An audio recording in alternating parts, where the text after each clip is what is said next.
तक मैं 55 इयर्स के करीब का हो गया। जब भी किसी को आप अपना मान के करोगे, मैं दिल की बात बता रहा हूँ, आप बिल्डिंग की ही बात नहीं, जिस दिन आप लड़की से शादी कर लीजिए ना, जिस दिन आप अपना मान लेते हैं वो अच्छी लगने लगती है। जिसको आप अपना मानोगे आप अपने आप अच्छा करते हो।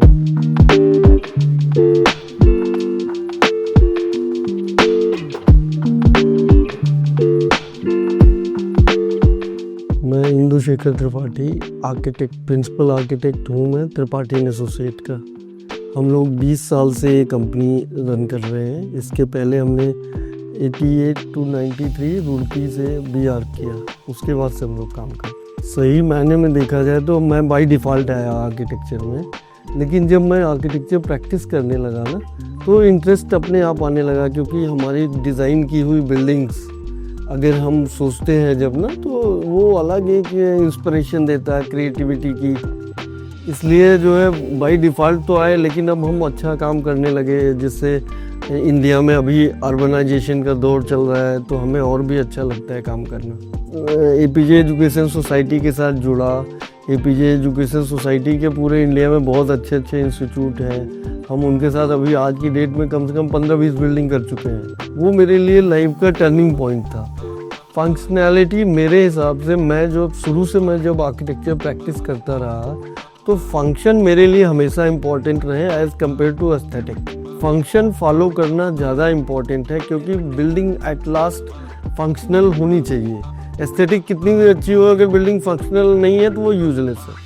तो लेकिन जो फंक्शनैलिटी एंड एस्थेटिक में बैलेंस बनाना, वो हमारे आर्किटेक्ट का काम है। हमें सस्टेनेबिलिटी इसलिए भी ज़रूरी है कि ये कई तरह की चीज़ें, कई इम्पैक्ट आते हैं इससे। एक तो हमारे रिसोर्सेज भी मेंटेन रहते हैं, हम जो नेचुरल रिसोर्सेज हैं हम उसको प्रॉपर यूटिलाइज करते हैं, और ये कहीं ना ओवरऑल ग्रोथ की बात होती है। जो इकोसिस्टम में ना, बेसिकली जो इकोसिस्टम की बात हो रही है, overall growth of the country या प्लेस। जैसे अभी क्या होता है, गांव का डेवलपमेंट नहीं हो रहा है, शहर का ज़्यादा हो रहा है। तो अगर आप सस्टेनेबिलिटी की बात करोगे तो वो ग्रोथ फिर प्रॉपर होगा। कॉस्ट को मैनेज करना ये प्रोजेक्ट वाइज डिपेंड करता है। कहीं पे कॉस्ट कोई मटेरियल है प्रोजेक्ट के लिए, वहाँ पे हमें मटेरियल का एस्थेटिक, मटेरियल की जो सस्टेनेबिलिटी है वो ज़्यादा इम्पोर्टेंट है। अब इवन जो क्लाइंट है उसकी भी कैपेसिटी, उसकी भी कैपेबिलिटी बड़ी इंपॉर्टेंट होती है। अगर वो कैपेबल है तो हम थोड़ी अच्छी चीज़ भी लगा सकते हैं। लेकिन जब चैलेंजेस वहाँ हैं जहाँ कैपेबिलिटी नहीं है और आपको काम करना है, वो मेरे एज एन आर्किटेक्ट हमारे हिसाब से जो छोटा प्रोजेक्ट है, छोटी कॉस्टिंग है, वहाँ प्रोजेक्ट को करना ज़्यादा अच्छा है। अभी जैसे मैं सरहिंद रेलवे स्टेशन कर रहा था, तो वो फतेह बहादुर गुरुद्वारा साहिब, जहाँ पे 2 बेटे गुरुजी के चुनवाए गए थे, उनका बड़ा फेमस गुरुद्वारा है। तो मेरा अपना पॉइंट ऑफ व्यू ये कहता है कि देखिए, अभी मैं इंडिया की बात करता हूँ, हमारी इंडिया की 70% पॉपुलेशन गाँव में चल रहती है। अब वो जैसे ट्रेन से ट्रैवल करती है, मेरी अपनी सोच है। तो जैसे जब वो स्टेशन जाता है ना, तो जैसे जब उसने अपना गुरुद्वारा देखा, तो वो प्लेस से कनेक्ट करता है। और जब आप प्लेस से कनेक्ट करते हो ना, अपने कल्चर से कनेक्ट करते हो, तो चीज़ें अपने आप अच्छी होती हैं। करीब मैं 18 स्टेशंस कर रहा हूँ। मैं उसमें कल्चर का बड़ा ध्यान दे रहा हूँ कि मतलब वहाँ के ट्रेडिशनल चीज़ें आए, क्योंकि अब कहीं ना कहीं हम लोगों का जो आर्किटेक्चर है ना, वो कहीं ना कहीं ख़त्म हो रहा है। लेकिन ये जो गवर्नमेंट आई है ना, ये गवर्नमेंट की भी ये पॉलिसी है कि जो हम लोग जो बिल्डिंग बना रहे हैं उसमें वहाँ का local architecture, local art and culture, दोनों का वो होना चाहिए कॉम्बिनेशन। और इसमें क्या होता है कि आर्ट एंड कल्चर लेने से आपको कहीं ना कहीं लोकल बंदों को भी बढ़ावा मिलता है। जब भी मेरी अपनी फिलॉसफी है कि बिल्डिंग अगर आदमी कोई पास करता है तो वो देखे ज़रूर कि एक तो पहला अट्रैक्शन बिल्डिंग के लुक से ही आता है। फिर जो बिल्डिंग उसको यूटिलाइज करे वो आपको याद करे, जो एक बार आ रहा है मतलब केवल विजिट कर रहा है वो भी आपको याद करे। तो हर चीज़ आप सही चीज़ बनाइए तो अपने आप वो प्राउड मोमेंट होता ही है। तो ओनर्स होना चाहिए, आप कोई भी काम करो। जब आपका ओनर्स होगा ना, जब आप फील करेंगे तो अपने आप अच्छा करेंगे। जब तक आपका ओनर्स नहीं होगा तब तक आप अच्छा नहीं कर सकते। ह्यूमन ग्राउंड बहुत इम्पोर्टेंट है। देखिए, हर चीज़ में आप मानवता का अगर करें ना, अगर मानवता को आप अपना पैरामीटर बनाइए तो हर चीज़ हमेशा अच्छी रहेगी। जो आपने अभी सस्टेनेबिलिटी की बात की, वो कहीं ना कहीं वो ह्यूमैनिटी से रिलेटेड है। ये सब एक दूसरे के साथ मतलब कनेक्टेड है। मैं अभी कुछ दिन पहले यूएस ट्रैवल कर रहा था। टेक्नोलॉजी देखिए यूएस में सबसे ज़्यादा अच्छी टेक्नोलॉजी यूज़ हो रही है। जो टेक्नोलॉजी वो 100 ईयर्स पहले यूज़ करते थे वो हम अब यूज़ करने जा रहे हैं। तो इनफैक्ट टेक्नोलॉजी यूज़ करके हम और अच्छी चीज़ बना रहे हैं। जैसे लोगों को कन्फ्यूज़न ये रहता है कि मल्टी स्टोरीड बिल्डिंग अर्थक्वेक के लिए रेजिस्टेंट नहीं है, छोटी बिल्डिंग लो राइज बिल्डिंग है, ऐसा कुछ नहीं है। आप देखो जब गुजरात में भूकंप आया था तो गुजरात में छोटे मकान भी ढह गए थे।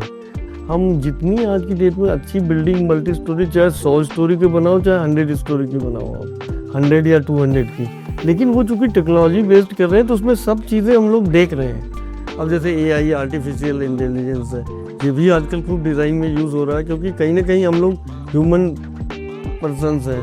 अगर कोई गलती हो गई तो वो तो फिर अगर कोई आदमी मल्टी स्टोरीड बिल्डिंग में रह गया तो उसका इम्पैक्ट अलग हो जाएगा।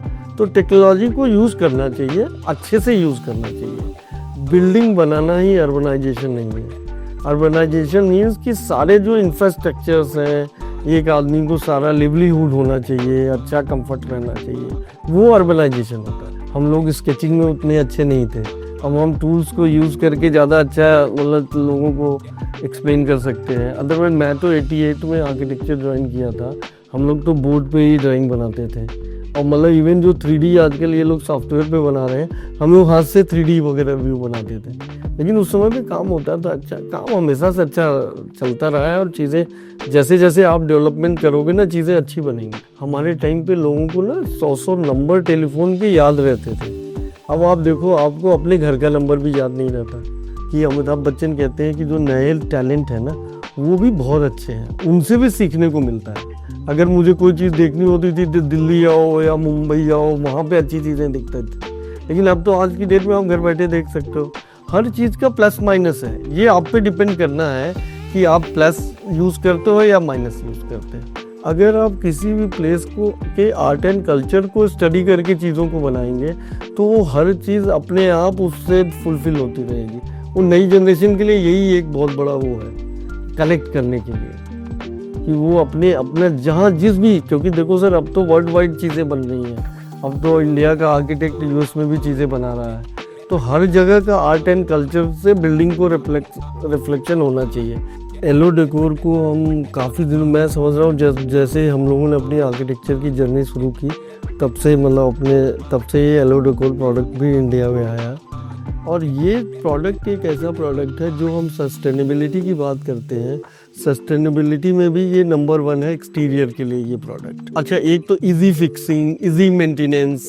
अब स्टोन को आजकल क्या हो रहा है कि स्टोन को यूज़ करना उतना इजी नहीं रहा, तो क्लैडिंग के लिए हमारे ओपिनियन से बहुत अच्छा मटेरियल है। मैंने स्कूल्स में पीजे स्कूल से एक सराय बनाया, वहाँ पे भी मैंने क्लैडिंग में ये यूज़ किया है एलो डेकोर का मटेरियल, जो एल्युमिनियम कंपोजिट पैनल है। और इसमें चूँकि अब धीरे धीरे जैसे इंडिया में क्या हो रहा है कि कॉस्टिंग, हम लोग बिल्डिंग में इन्वेस्टमेंट करने की हम लोग की कैपेसिटी बढ़ती जा रही है, वैसे वैसे ये लोग भी बेटर प्रोडक्ट लेके आ रहे हैं, हम लोग भी बेटर यूटिलाइज कर रहे हैं। जैसे ये सॉलिड जिंक वगैरह, ये जो है ना, ये जो इनके नया अभी आया है, ये थोड़ा बेटर प्रोडक्ट है। अब जैसे ये जो रग्ड वाला है, रग्ड वाले से क्या कि एक तो फील, जो रग्ड की फीलिंग है ना, फील भी बहुत इम्पोर्टेंट है।